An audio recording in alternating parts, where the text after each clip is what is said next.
అన్నీ చెప్తా అధ్యక్ష. ఎందుకు నది పడతారు అధ్యక్ష? మొత్తం కుల్లా చెప్తా, ఏం నది పడుకుంటా. ఎన్నిసార్లైనా క్వశ్చన్ అడగండి, అన్నీ చెప్తా అధ్యక్ష.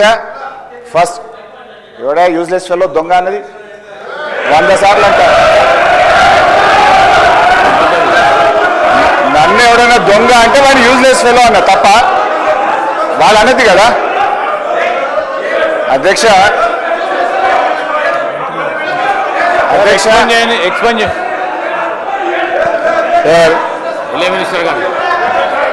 గౌరవనీయులు హరీష్ రావు గారు వారు మాట్లాడింది, వారు మైక్లో మాట్లాడలేదు సార్, ఎవరికి కూడా వినపడలేదు. వారు మాట్లాడింది మైక్లో వినపడదు. దాన్ని వారు తిరిగి వాపసు అన్న తీసుకురావాలి, ఎక్స్ప్లెయిన్ చేయండి సార్. స్పీకర్ సార్, నేను లేచి మాట్లాడుతుంటే అక్కడి నుంచి ఒక గౌరవ సభ్యుడు దొంగ అని నన్ను అన్నాడు. అన్నప్పుడు నేనేమనాలి? అది తప్పైనప్పుడు నేను అన్నది తప్పు. ముందు మరి ఆ దొంగ అని రన్నింగ్ కామెంటరీ చేయడానికి శ్రీధర్ బాబు గారు సమర్థిస్తారా? అందువల్ల అక్కడి నుంచి ఎవరైతే నన్ను రన్నింగ్ కామెంట్ చేసిందో ఆయనను ఉద్దేశించి నేను అన్నా, if you want to expel you can expel both. And Sridhar Babu should say, వాళ్ళకు కూడా చెప్పాలి అట్లా కామెంట్ చేయొద్దని. హరీష్ రావు గారు మాట్లాడిన మాటలు నేను అన్నోళ్ళే అన్నా, అనకపోతే లేదు. నన్ను ఎవరన్నా అంటే వాడిని నేను అన్నా, అనకపోతే లేదు. రైట్ అధ్యక్ష.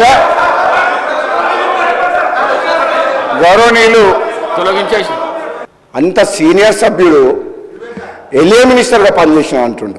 నాకు వ్యక్తిగతంగా దగ్గర మిత్రుడు, అది వేరే విషయం, పక్కన పెడదాం.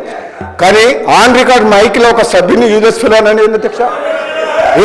అంటే మీరు ఏంది అంటే మీరు ఈ అసెంబ్లీ తెలంగాణ ఇచ్చిన కాంగ్రెస్ పార్టీ ప్రజలు ఆశీర్వదించి మీ ప్రభుత్వాన్ని చక్కగా ముఖ్యమంత్రిగా నాయకత్వంలో మా డిప్యూటీ సీఎం నాయకులు మంచి పనులు చేస్తుంటే మీకు జీవించుకోలేదు. ఏం మాట్లాడాలి? అరే ప్రజలు వింటున్నారు అధ్యక్ష. తెలంగాణ ప్రజలు కొట్లాడిన తెలంగాణ రాష్ట్రం తెచ్చుకున్నది ఆత్మగౌరవం కోసం. అటువంటి ఆత్మగౌరవం కోసం ఆంధ్ర ప్రజలు, ఈ తెలంగాణ ప్రజలు తెలంగాణ రాష్ట్రం నడపలేరు ఉన్నారు. కానీ ఈరోజు మీరు ఏమనుకున్నారు? మీరే పర్మనెంట్, ఇక మీరు ఎవరు రావాలనుకున్నారు. తెలంగాణ ప్రజలు ఆశీర్వదిస్తే కాంగ్రెస్ పార్టీ వచ్చింది. అసలు మీరు ప్రభుత్వాన్ని నడపలేరు అనుకున్నారు. బ్రహ్మాండంగా ప్రభుత్వం నడిపి కాంగ్రెస్ పార్టీ ముఖ్యమంత్రి గారి నాయకత్వంలో బ్రహ్మాండంగా మంచి పనులు చేస్తుంటే జీర్ణించుకోలేక అసహనంతో ఒక సభ్యుని పట్టుకొని యూజ్లెస్ ఫెలో అని అంటున్నా అంటే క్షమాపణ చెప్పాలి అధ్యక్ష, క్షమాపణ చెప్పాలి అధ్యక్ష. అది చాలా అన్యాయం. ఇది చాలా అన్యాయం. ఎందుకంటే ఈ సభ గౌరవాన్ని ఒక సీనియర్ సభ్యుడు ఆ విధంగా సభ్యులు ఉద్దేశించి మాట్లాడుతుంటే తెలంగాణ కోసం పోరాడింది మీరు ఒక్కరు అనుకుంటే తెలంగాణ రాలే. ఇది ఇచ్చిన తెలంగాణ కాంగ్రెస్ పార్టీ. ఈ తెలంగాణలో మీరు ఏం మాట్లాడినా నడుస్తుంది ఇంటి రోజు అనుకుంటూ ఇక మీరు ఆదాలు సాగవు. తెలంగాణ ప్రజలు కాంగ్రెస్ పార్టీని ఆశీర్వదించిండు. ఈ మాటలు హరీష్ రావు గారు నేను చెప్తున్నా, మీకు సభ మీద ఏమాత్రం గౌరవం ఉన్నా, తెలంగాణ రాష్ట్ర ప్రజల మీద ఏ గౌరవం ఉన్నా, సభ్యుల సంస్కారం మీద గౌరవం ఉన్నా బేషరతుగా మీకు క్షమాపణ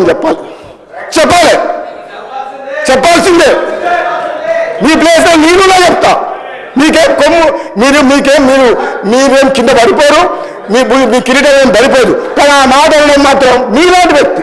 ఇంకేమంటే కొత్త సభ్యుడు అంటే మేము బాధపడేటట్టు కానీ పట్టుకున్నాడు. కానీ హరీష్ రావు గారు అంటే ఉద్యమకారుడు, మంచి పేరుంది, మీరు అందరం కూడా గౌరవిస్తాం. ఏం భాష అధ్యక్ష?